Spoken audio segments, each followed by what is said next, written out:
Good morning. How are you today? It's the 19th of November. Can you believe it? Excuse me. Pardon me.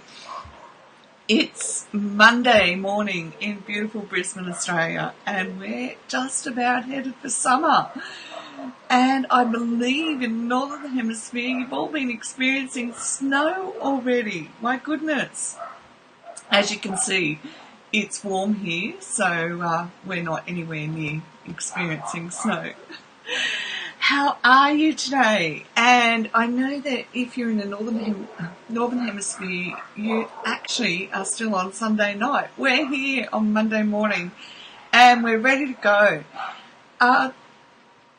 If you're here for the replay, let's do a hashtag replay in the comments. And if you're here now, just pop a g'day in the comments and let me know you're here and enjoying what we're going to talk about this morning. I want to share something with you that's not often talked about.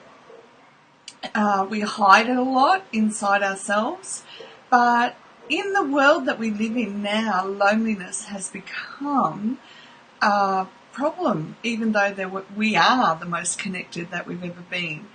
And with trauma, loneliness, well, it goes hand in hand for many reasons, but what we want to be able to do is not focus on the past. We want to focus on now and what's happening for us now, today.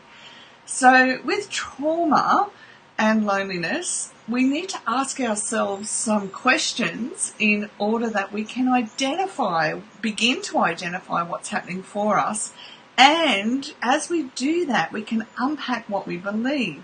And if we can unpack what we believe, then we can take action to change those beliefs as well. So this morning we want to ask ourselves these questions. And let's go through the process. So am I walking into work, into a family situation, into a group situation, and feeling like I don't belong?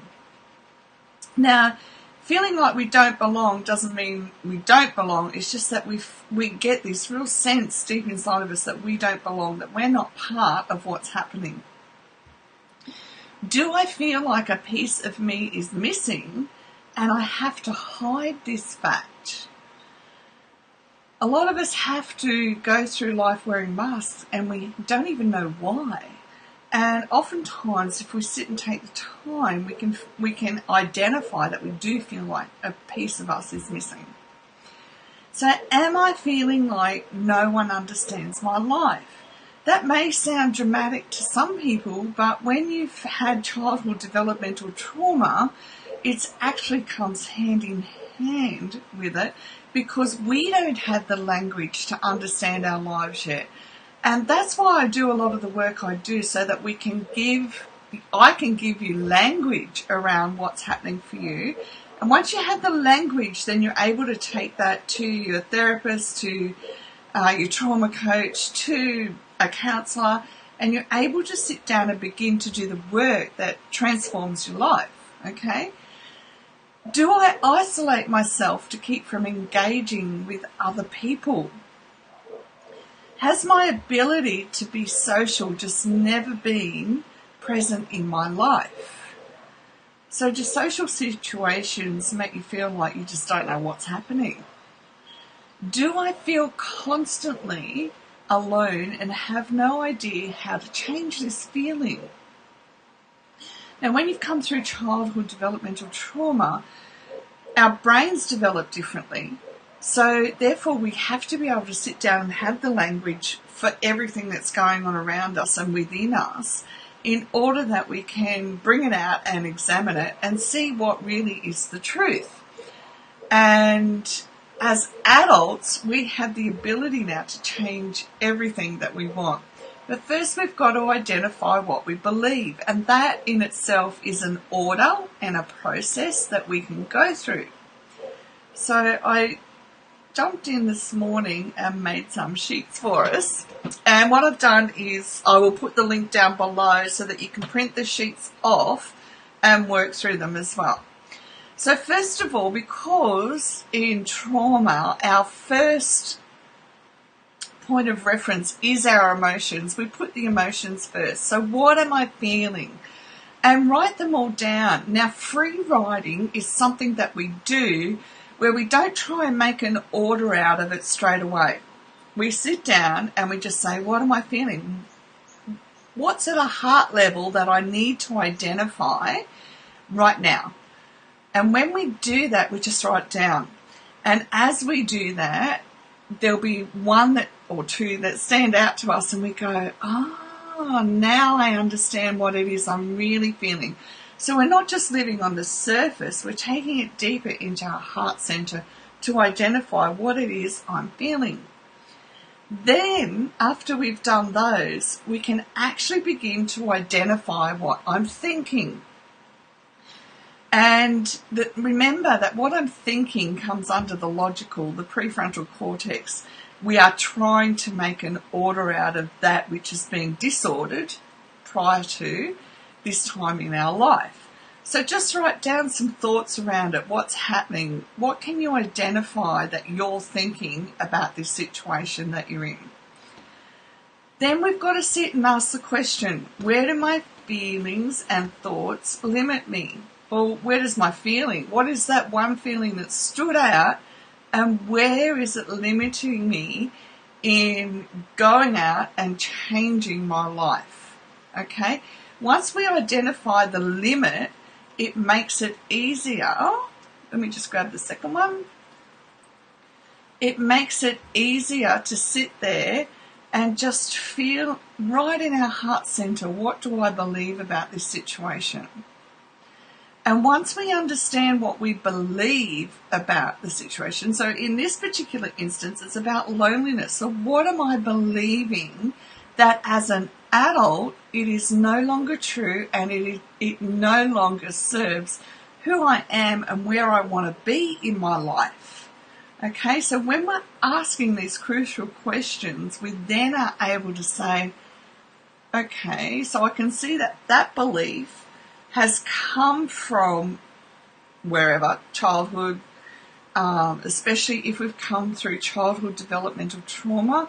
Oftentimes our beliefs, the reference for our belief, comes from the fact that we weren't attached to our family. So a lot of the loneliness that we feel, even if it isn't true, it comes from the lack of attachment in our families, the feeling that we didn't belong. Whatever the trauma was we were going through, it leaves us with that feeling that we don't belong. And for me, having worked through a lot of beliefs, I've come to this deeper understanding where I now know and I'm aware, not only am I loved and accepted for who I am in the space that I am in, for me, my belief is I want to be able to walk this world and feel whole in every area of my life. So I don't need to feel that I don't belong anymore. And then what we do is, once we've identified that belief at a heart level, so it's not logical, it's not something that we just pluck out of the air and go, oh yeah, that makes sense. It has an emotional impact on us because it's like you're sitting there and all of a sudden you go, oh, now I get it. Now I understand why I've been feeling this way. That's when we know we've got a belief nailed. We go, right, this makes complete sense to me why I've limited myself. Okay? And then we want to do a list of actions that we can take to overcome this belief. So in taking action, we are actually reprogramming our brain, okay? So we go, right, it's not true that I don't belong, okay? It's a lie. I do belong. I am part of this family. I am part of this group. I am part of work, whatever it is. And I'm going to take the actions that show my brain and rewire my brain that I do belong, that I am part of this. And we want to feel it. Because as the emotion goes through, we actually reorder our amygdala, okay? And we're able to file everything away. So recognizing the belief gives us the capacity to then put everything in an order and go, this makes sense to me.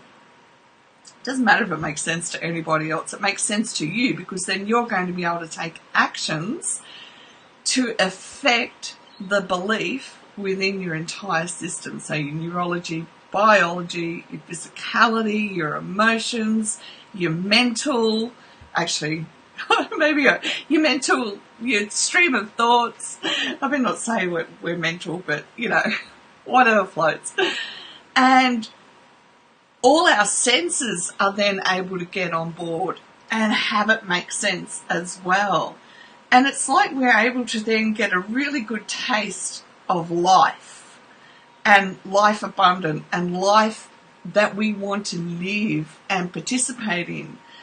And it's a really good, heartfelt feeling. Okay, now I've just about got the PDF ready for you to download with the worksheets on it, so that you can identify what you're feeling.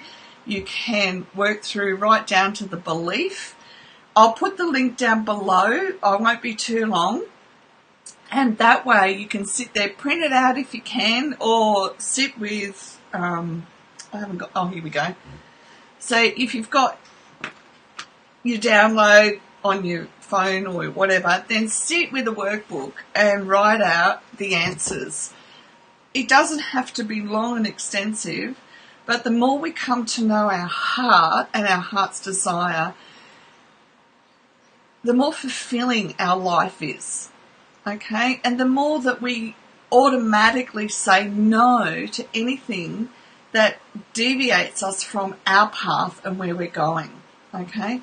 So we begin to listen to our intuition. We begin to take the next step, even though we don't know where it's going to lead. We don't know the outcome, and that's okay. It's learning to embrace the mystery, not the certainty, because in the certainty, there's only definite outcomes.